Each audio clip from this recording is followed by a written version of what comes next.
মায়ঙৰ বুঢ়াবুঢ়ী হাইস্কুল খেলপথাৰত BPL cricket টুৰ্ণামেণ্টৰ কাইলৈ অনুষ্ঠিত হ'ব চূড়ান্ত খেল। মায়ঙৰ বুঢ়াবুঢ়ীত প্ৰত্যেক বছৰৰ দৰে এইবাৰো BPL ক্ৰিকেট টুৰ্ণামেণ্টৰ আয়োজন কৰিছিল বুঢ়াবুঢ়ী আঞ্চলিক ক্ৰীড়া সংস্থাই। অহাকালি দিনৰ 12 বজাত BPL টুৰ্ণামেণ্টৰ চূড়ান্ত খেলখন নগাঁও PCC ক্ৰিকেট দল আৰু AK11 ষ্টাৰ ক্ৰিকেট দলৰ মাজত অনুষ্ঠিত হ'ব। উত্তেজনাপূৰ্ণ চূড়ান্ত তথা ফাইনেল খেলখনত অসমৰ বিভিন্ন প্ৰান্তৰ খেলুৱৈ অংশগ্ৰহণ কৰিব বুলি জানিবলৈ দিয়ে ক্ৰীড়া সংস্থাৰ বিষয়ববীয়াই। মাত্ৰ 50 টকা বৰঙণিৰ বিনিময়ত চূড়ান্ত খেলখন উপভোগ কৰিবলৈ ৰাইজক আহ্বান জনাইছে খেল পৰিচালনা সমিতিয়ে। মায়ঙৰ পৰা আলিমুদ্দিনৰ ৰিপৰ্ট, প্ৰতিদিন লাইভ।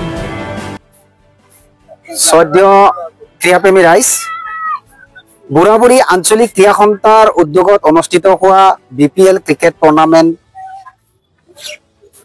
চূড়ান্ত তথা ফাইনেল খেলখন অহা 17 ডিচেম্বৰ 2024 তাৰিখ মংগলবাৰে দিনৰ 12 বজাৰ পৰা অনুষ্ঠিত কৰা হ'ব। যোৱা 20 নৱেম্বৰ 2024 তাৰিখে টুৰ্ণামেণ্ট উদ্বোধন কৰা হৈছিল। বিগত এটা মাহে আমি বুঢ়াবুঢ়ী হাইস্কুল খেলপথাৰ প্ৰাংগণত টুৰ্ণামেণ্ট চলাইছিলোঁ। আহি আমি শেষ পৰ্যায় পাইছোঁ। সেয়েহে অহা 17 ডিচেম্বৰ মংগলবাৰে চূড়ান্ত তথা ফাইনেল খেলখন আমি অনুষ্ঠিত কৰিবলৈ গৈ আছোঁ। অসমৰ বিভিন্ন জিলাৰ পৰা আহি খেলুৱৈসকলে খেল খেলি বৰ্তমান ফাইনেলত দুটা দলে অৱতীৰ্ণ হ'ব। ক্ৰমে নগাঁও PCC ক্ৰিকেট দল বনাম AK11 ষ্টাৰ ক্ৰিকেট দল। দল দুটাত থাকিব অসম তথা অসমৰ বাহিৰৰ বিভিন্ন খেলুৱৈসকল।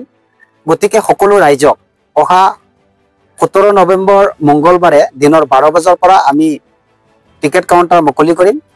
আহি টিকেট কাউণ্টাৰৰ পৰা মাত্ৰ 50 টকা বৰঙণি আগবঢ়াই আপোনালোকে টিকেট সংগ্ৰহ কৰি খেলপথাৰত প্ৰৱেশ কৰিব পাৰিব আৰু চূড়ান্ত ফাইনেল খেলখন আপোনালোকে উপভোগ কৰিব পাৰিব।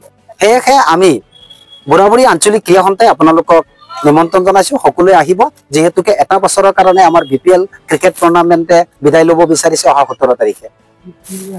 আশা কৰিছোঁ সকলোৱে সেই খেলত আহি উপস্থিত হ'ব।